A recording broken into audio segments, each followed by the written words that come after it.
The Sweet Sounds of Spring by Rambling Writer.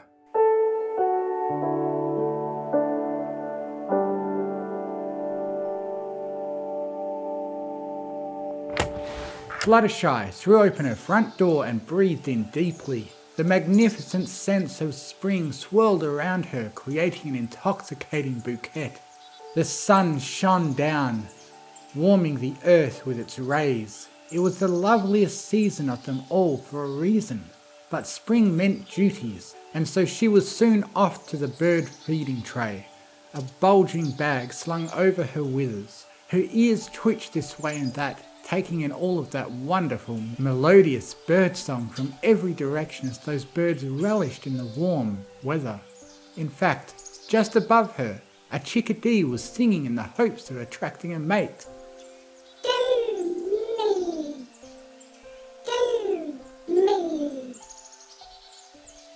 Oh, those chickadees! Smiling to herself, Fluttershy kept walking, still keeping an ear turned upwards to listen to the song.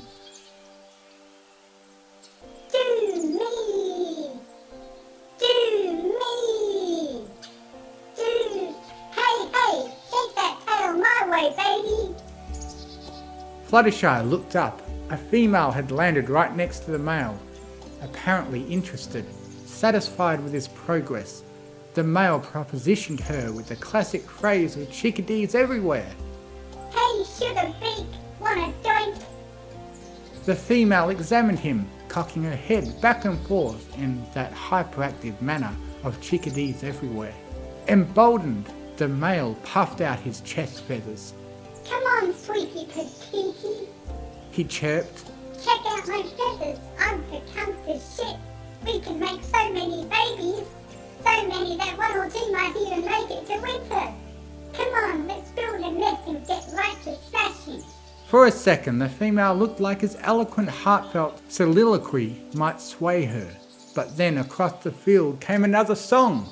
Do me! Yeah, no. Tweeted the female.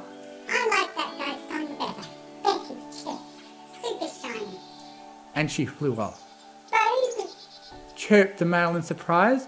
Babe, wait! Wait, babe! Wait, babe! Wait! Babe, no, babe! Wait! Babe, wait! No, babe! Babe!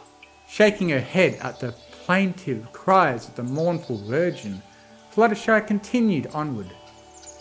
The tray wasn't far. Once Fluttershy reached it, she upended the bag, dumping the seeds and peanuts all across the tabletop. "Hello!" she called out. "I'm here, my feathered friends. I've brought you food." Tossing the bag across her back, she stepped away from the table. She was only a few yards away when birds descended in a melodious cacophony, each making for a different foodstuff. In particular, a downy woodpecker gave a peanut a close examination, but before it could start pecking, a blue jay landed nearby, snatched up the peanut, and hopped away. In response, the cute woodpecker chirped angrily. Hey, you punk-ass shithead! Get your own fucking peanut!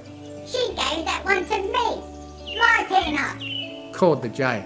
Mine! Oh, piss off! I saw it first and you know it, douche nozzle! It's mine! Squawking angrily, the woodpecker dove at the jay.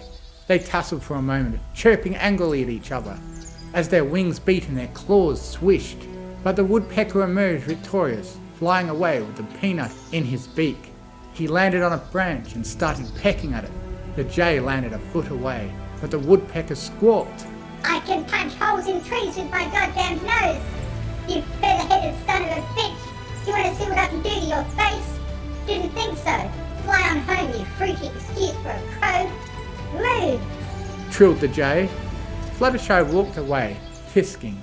Some birds have no manners. She sidled back to her cottage, adding her own whistles to the birds. She was almost home when down the path she spotted Rarity! Hello! Why, Fluttershy, I was just looking for you, said Rarity, trotting up. I was hoping... Murder! and with that shriek, an almighty juggernaut fell on Rarity with all the force it could muster.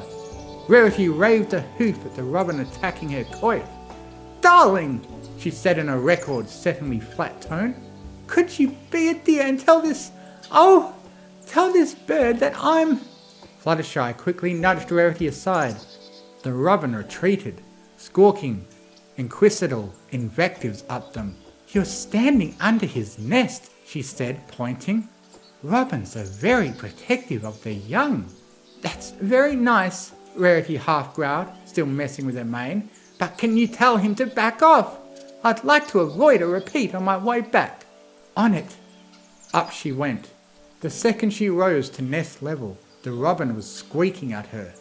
"Stay back, vile miscreant." "I'm not vile or a miscreant," said Fluttershy. "I just want to talk." "No talk. I've said it before and I'll say it again. If you look sideways at my eggs again, I swear to the sun, I'll peck your eyes out myself." Treated the robin. "Blood will flow like a river before I'm through with you, like an entire watershed." "But, Mr. Robin, it's me," said Fluttershy. "You know I'd never hurt you or your babies." "That's why I'm being nice." "That's no way to treat ponies who are just passing by. Can you please give them a chance to leave first? There's not a pony for miles who wants to hurt you." The robin fluffed his feathers and eyed Fluttershy beadily. "Only because it's you. But I'm watching you." "And I'm watching you. Please be on your best behaviour." "The second you touch my eggs, you're dead." Fluttershy lowered herself to the ground, where Rarity was still fretting over her mane. "I am so sorry, Rarity," she said. "I hope your mane's okay." Rarity twitched, but held her head high. "I'd have to redo it after our spa day anyway. It's fine." Her ears twitched and she looked around them. Robin attacks aside, isn't the birdsong wonderful?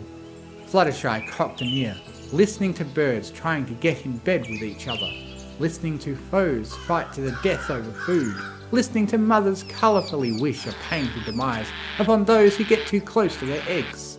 "Yes," she said, smiling. "Yes, it is."